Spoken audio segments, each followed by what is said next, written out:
In this video आज हम लोग देखने वाले हैं RRB NTPC under graduate level 29 अगस्त के फर्स्ट और सेकंड शिफ्ट के क्वेश्चन को। आइए स्टार्ट करते हैं। पहला क्वेश्चन है, which was the first acid to discover. पहला एसिड जो डिस्कवर हुआ था ये हुआ था सल्फ्यूरिक एसिड हुआ था। सल्फ्यूरिक एसिड का जो सूत्र होता है फॉर्मूला H2SO4 होता है। H2SO4 होता है। इसी को कहा जाता है किंग ऑफ केमिकल।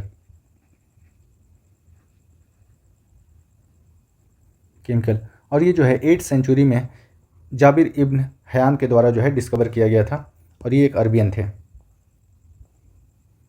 अगला क्वेश्चन है, Ellora cave were built in which architectural style. Ellora cave जो है ये आपका रॉक कट आर्किटेक्चरल स्टाइल में बना है। ये एक मोनोलिथ होता है। एक पत्थर को जब काट के एक स्ट्रक्चर बनाया जाता है तो उसी को कहा जाता है मोनोलिथ। तो ये एक रॉक कट आर्किटेक्चरल स्टाइल में बना है। एलोरा जो है आपका महाराष्ट्र के औरंगाबाद डिस्ट्रिक्ट में है। इसमें जो है 34 जो है आपका टेम्पल है, केव टेम्पल है। और ये जो आपका बुद्धिज़्म, हिंदुज़्म और जैनिज़्म जो है इन 3 धर्मों को जो है इसमें रिप्रेजेंट किया गया है पेंटिंग के थ्रू और जो स्टैचू है उनके थ्रू रिप्रेजेंट किया गया है। अगला क्वेश्चन है, वेयर वाज द परमहंस मंडली फाउंडेड। परमहंस मंडली का स्थापना जो है 1849 में बॉम्बे में हुआ था और ये हुआ था दुर्गा राम मेहता जी, दादोबा पांडुरंग और उनके फ्रेंड्स के द्वारा किया गया था 1849 में बॉम्बे में परमहंस मंडली का स्थापना।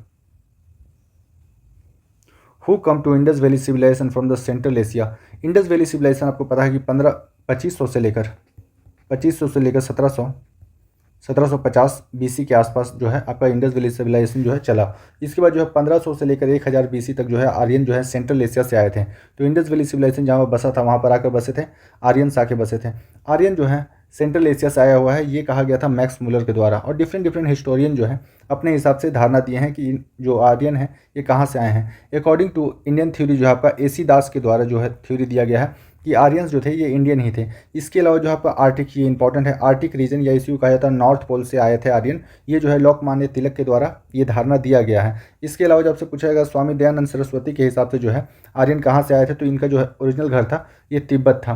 पर मोस्ट एक्सेप्टेबल जो है, जो बहुत दुनिया में माना जाता है कि जो आर्यन थे ये आपका सेंट्रल एशिया से आए थे, तो ये जो होगा मैक्स मुलर के द्वारा बतलाया गया था। What was the name of India's first anti-submarine warfare shallow water aircraft? shallow water craft जो है आपका एंटी सबमरीन जो आपका है ये जो है डेवलप किया गया था, कोलकाता शिपयार्ड के द्वारा डेवलप किया गया था। और ये जो प्रेजेंट जो है आपका विशाखापट्टनम में जो है आपका वर्किंग में है। और इस जहाज़ का जो नाम है INS अरनाला है। तो INS अरनाला हो जाएगा। ये आपका anti submarine shallow water craft है। अगला क्वेश्चन है, which rural development program was started by the government of India in 1952। CDP communal development program जो है स्टार्ट किया गया था 1952 में। और ये पूछा जाएगा डेट के साथ। डेट होगा आपका 2 अक्टूबर, गांधी जी का जन्मदिन है। 2 अक्टूबर 1952 में जो है आपका CDP कम्युनिटी डेवलपमेंट प्रोग्राम जो है स्टार्ट किया गया था।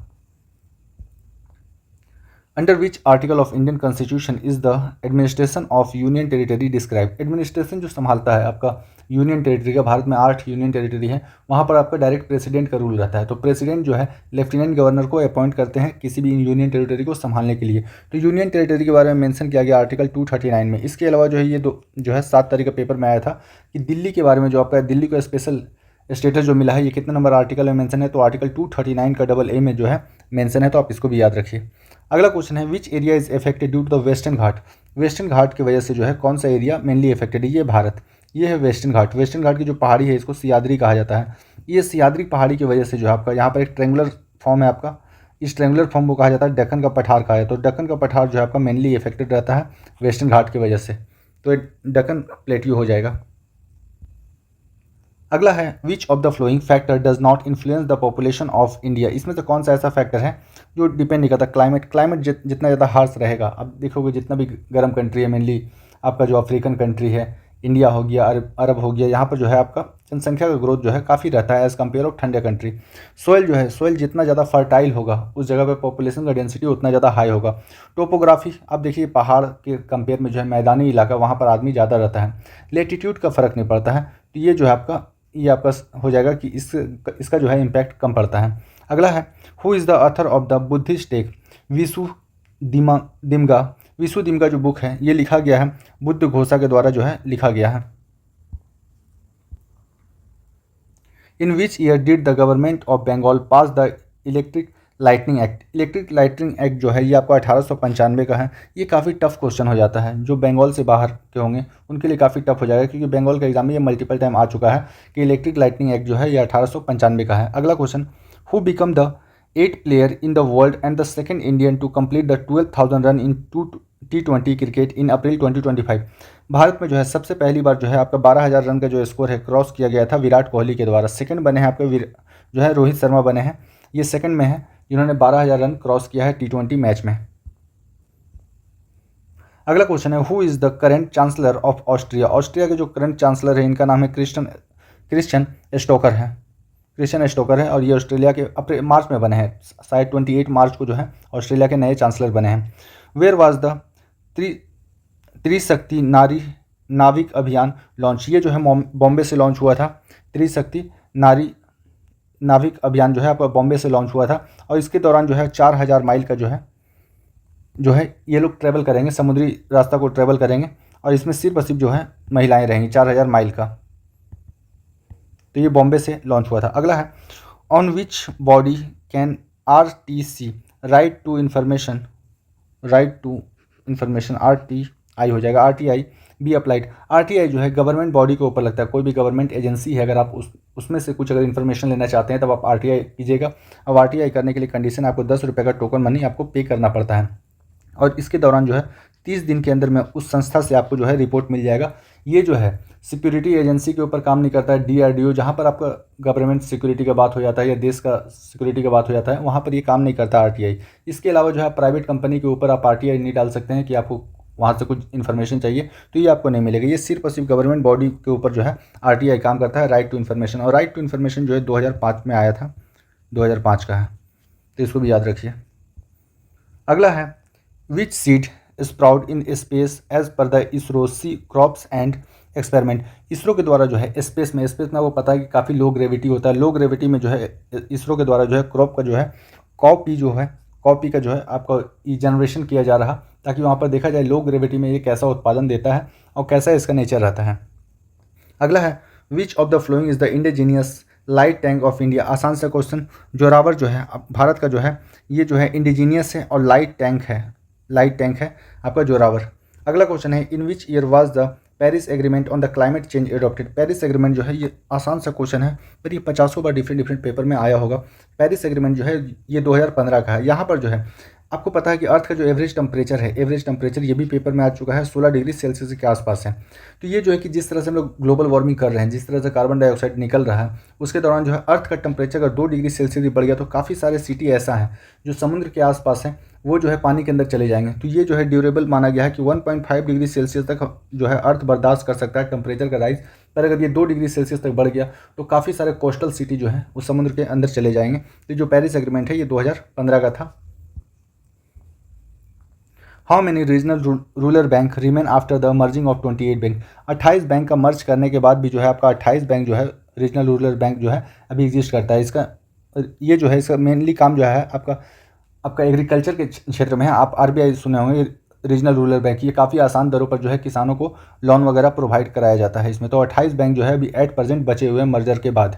अगला क्वेश्चन है, इन 1857 which British officer said that the villagers have surrounded us from all sides and threatening to attack। 1857 क्रांति जब हुआ था कानपुर में, तो उस समय जो है कानपुर से जनरल ह्यूज व्हीलर थे, और इनको जो है ग्रामीण लोग जो थे, देहाती लोग जो थे, इनको चारों तरफ से घेर लिए थे और इनको ऊपर अटैक करने का बात कर रहे थे। तो इन्होंने अपने किताब में और अपने सीनियर को बोला था कि ग्रामीण जो है हमें चारों तरफ से घेर चुके हैं और हमारे ऊपर अटैक करने का बात कर रहे हैं। तो ये जो जनरल थे इनका नाम था जनरल ह्यूज व्हीलर, जो कि कानपुर में ये कांड हुआ था। अगला है, which of the following is the private entry.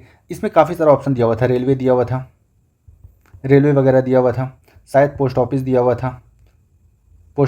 था, इस तरह इसमें तो बोल रहा था इसमें कौन सा प्राइवेट एजेंसी है। तो आपको पता है कि TISCO Tata iron and steel company, TISCO का स्थापना जो है आई थिंक 1907 में हुआ है। एक बार आप चेक कर लीजिएगा, 1907 या 1908 होगा। और टिस्को जो है आपका टाटा नगर में है, जमशेदपुर, जो हम लोग बोलते हैं जमशेदपुर में है। ये जो है एक प्राइवेट कंपनी है। अगला है, who is the current chancellor of Australia. ये क्वेश्चन दोबारा से रिपीट हो गया। इनका नाम जो है आपका क्रिश्चियन स्टोकर है। Which state has been special status under the article 371। ये 371 का जो है ये नागालैंड को स्पेशल स्टेटस देता है। हम लोग शायद 21 तारीख के पेपर में जो है ये आया था। पूरा लिस्ट आपको दिया है 21 तारीख के वीडियो में कि नागालैंड को जो है स्पेशल स्टेटस 371 के तहत दिया जाता है। सिर्फ 371 अगर बोला जाए तो ये आपको महाराष्ट्र हो जाएगा। महाराष्ट्र एंड गुजरात को जो है स्पेशल स्टेटस दिया जाता है। जिस तरह आर्टिकल 370 के तहत जो है आपका जम्मू एंड कश्मीर को स्टेटस दिया जाता था स्पेशल, तो ए को छोड़कर बी और सी जो है 370 का बी और सी जो है हट गया है। सिर्फ और सिर्फ आर्टिकल 370 ए अभी एग्जिस्ट करता है। अगला है question, article 6 of Indian constitution provide the people coming from the which country. Bharat में जो है किस कंट्री से लोग आएंगे और उनको जो है सिटीजनशिप दिया जाएगा। तो ये जो था पाकिस्तान से कुछ लोग जो थे आपका 19 जुलाई 1948 से पहले जो है भारत छोड़ के चले गए थे। और जब ये उनके बाद वहाँ भारत में रहे, पाकिस्तान में रहे, कुछ टाइम देखे वहाँ पर उनको अच्छा नहीं लगा, वो भारत में आ गए। तो उनको जो है आपका 6 महीना भारत में रहना पड़ता है, 6 मंथ जो है भारत में रहना पड़ता था उस समय। और उसके बाद जो है दोबारा से सिटीजनशिप के लिए अप्लाई करना पड़ता था। आपसे पूछा जाएगा 19 जुलाई को क्या कहते हैं, तो 19 जुलाई को परमिट डेट कहा जाता था, परमिट डेट। इससे पहले जो आ गए वो तो भारतीय हो गए। इसके बाद कोई अगर आ रहा जुलाई 1948 के बाद, तो उनको भारत में 6 महीने रह के अप्लाई करना पड़ता था सिटीजनशिप के लिए। ये अभी एग्जिस्ट नहीं करता। आपको पता है कि ये मसला काफ़ी पहले ही खत्म हो गया। तो आर्टिकल 6 में जो है पाकिस्तान से जो भारत आए हुए लोग रहेंगे उनको सिटीजनशिप देने का बात किया गया है। ये क्वेश्चन मल्टीपल टाइम आ गया। ASCII का फुल फॉर्म क्या होता है, तो ये होता है आपका American standard code for information interchange. American standard code for information interchange लगभग 8 बार आ गया है NTPC अंडर ग्रेजुएट लेवल में। Which war exercise is conducted between the India और जापान। इंडिया और जापान के बीच में जो है आपका धर्म गार्डियन जो एक्सरसाइज है ये होता है, और ये जो है इसका 5th आपका एडिशन था। धर्म गार्डियन इंडिया और जापान के बीच में होता है। Which article of Indian constitution is related to protection in respect of the conviction of offence. ये जो है आपको अरेस्ट के अगेंस्ट में जो है अगेंस्ट में जो पावर मिलता है ये आपको आर्टिकल 20 के तहत मिलता है। Protection in respect to the conviction of offence जो है आपका, जब तक आपका अपराध सिद्ध नहीं होता तब तक आप अपराधी नहीं कहलाइएगा। ये जो है आर्टिकल 20 के तहत जो ये पावर मिलता है। Who presented the first 5-year plan in India. Bharat का जो पहला 5-year प्लान है, पहला क्वेश्चन तो यही बनेगा 5-year प्लान जो है कहाँ से लिया गया है, तो ये USSR से लिया गया। आपको पता है कि भारत का संविधान जो है 80% जो है आपका एडॉप्टेड है, अलग अलग कंट्री से जो है अडॉप्ट किया गया है। तो 5-year प्लान जो है इसको जवाहरलाल नेहरू के द्वारा जो है असेंबली में जो है प्रेजेंट किया गया था, और यहीं से 5-year प्लान को लिया गया है। और भारत जो है 5-year प्लान को जो है USSR से अडॉप्ट किया गया है। और ये जो लॉन्च हुआ था पहला 5-year प्लान 1951 से 1956 तक चला था। विच टूर्नामेंट डिड इंडियाज मनुष शाह, दिया Chaitali win the mix double. ये जो है आपका WTT जो है आपका वर्ल्ड टेबल टेनिस स्टार फौज डी लीग 2025 का हुआ था, और ये ब्राज़ील में हुआ था। इसमें जो है रनर अप रहे थे आपका मनुष शाह और दिया चैताली जो है ये आपके टेनिस के प्लेयर हैं, और इसमें जो है रनर अप रहे थे डबल स्टैंडर्ड में। अगला शिफ्ट है आपका सेकंड शिफ्ट का है ये क्वेश्चन। पहला क्वेश्चन था who is the chairman of UPSC के जो चेयरमैन है, प्रेजेंट चेयरमैन है, इनका नाम है आपका अजय कुमार। अजय कुमार का जो अपॉइंटमेंट होता है, या फिर जो यूपीएससी का जो अध्यक्ष होता है उसका जो चेयरमैन होता है उसको अपॉइंट किया जाता है, राष्ट्रपति के द्वारा अपॉइंट किया जाता है। तो आप इसको भी याद रखिए। इसके अलावा जो है यूपीएससी के बारे में जो मेंशन किया गया है भारत के संविधान में, आर्टिकल 315 से लेकर 323 के तहत मेंशन किया गया है। और जब संविधान में मेंशन किया रहेगा तो ये आपका कैसा हो जाएगा, कॉन्स्टिट्यूशनल बॉडी हो जाएगा। यूपीएससी का जो काम है ये आपका IAS IPS IFS इत्यादि जो एग्जाम होता है ये एग्जाम कंडक्ट कराना है। ये क्वेश्चन इंपॉर्टेंट हो जाएगा। यूपीएससी का स्ट्रक्चर क्या है, तो एक चेयरमैन होगा और मैक्सिमम जो है 10 मेंबर इसमें होगा, और जो कि अपॉइंट किया जाएगा राष्ट्रपति के द्वारा। Justice BR Gavai who become the 52nd chief justice of supreme court and the first Buddhist chief justice of country has previously a जज ऑफ विच हाई कोर्ट। जो BR गवई हैं ये अभी जो है 52वें जो है आपका चीफ जस्टिस ऑफ इंडिया हैं, और ये पहले बुद्धिस्ट जज हैं। ये जो है जज बनने से पहले हाई कोर्ट के जो है बॉम्बे हाई कोर्ट के आपके चीफ जज के रूप में काम कर चुके हैं। In article 249 of Indian constitution related to, article 249 में बोला गया है कि जिस तरह 3 लिस्ट होता है, state list, union list, state list और कॉन्करेंट लिस्ट। यूनियन लिस्ट पे जो कानून बनाने का अधिकार है ये आपका है यूनियन गवर्नमेंट को। जो स्टेट लिस्ट में है इसका ऊपर कानून बनाने का अधिकार जो है आपका स्टेट को है। और जो कॉन्करेंट लिस्ट है, कॉन्करेंट लिस्ट में जो आपका अधिकार है ये आपको दोनों को दिया गया है। लेकिन अगर स्टेट गवर्नमेंट और यूनियन गवर्नमेंट दोनों को अगर कानून बनाता है तो उसमें यूनियन गवर्नमेंट का जो कानून होगा वो मान्य होगा। तो आर्टिकल 249 बोलता है make law on the subject included in the state list in the national interest. देश के हित के लिए जो है यूनियन लिस्ट में, अगर कोई स्टेट लिस्ट में है कोई चीज़, उसके ऊपर भी यूनियन कानून बना सकता है, पर कंडीशन ये है कि उसको राज्यसभा में जो है आपका स्पेशल मेजोरिटी से पास करना पड़ेगा, 2/3 मेजोरिटी से पास करना पड़ेगा, अदरवाइज जो है ये निरस्त हो जाएगा।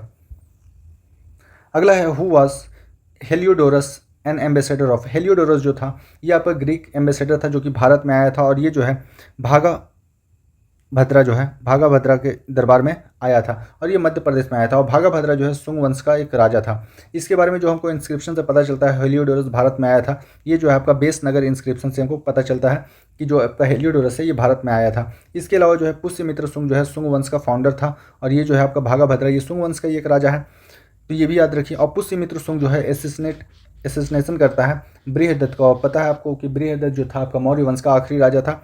मौर्य वंश का आखिरी राजा को पुष्यमित्र सुंग मारता है और सुंग वंश का स्थापना करता है। तो ये सारा का सारा जो पॉइंट है काफ़ी इंपॉर्टेंट है। What was the overall impact on the 1991 economic reform on the Indian economy. आपको पता है कि 1991 से पहले भारत का जो इकोनॉमी था वो क्लोज इकोनॉमी था।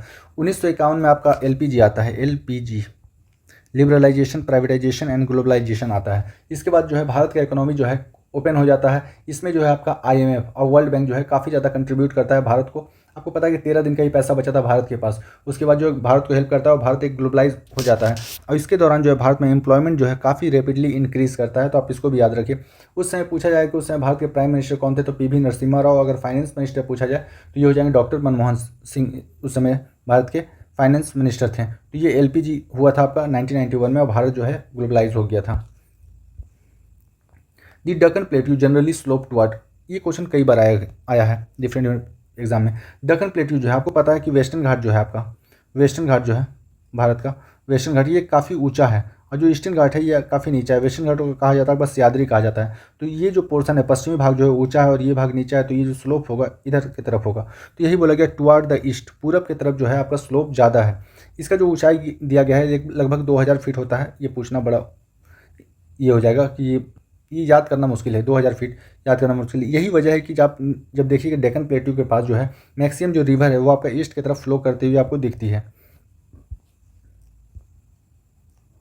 Who was the Anant Varman a king of which dynasty. Anant Varman जो था ये आपका गंग डायनेस्टी का राजा था, और ये गंग डायनेस्टी जो है मेनली रूल करता था कलिंग में जो है रूल करता था। और इन्हीं लोगों ने जो है आपका जगन्नाथ टेम्पल, आपको पता है कि पुरी का जो जगन्नाथ टेम्पल है इन्हीं के द्वारा जो है बनवाया गया था। तो आप इसको याद रखिए, गंग वंश के राजा था आपका अनंत वर्मन, जिसने जगन्नाथ टेम्पल को बनाया था। और ये कलिंगा, आपसे पूछा जाएगा कि कलिंगा का जो है ये जो है और क्या कहा जाता है, तो उत्कल।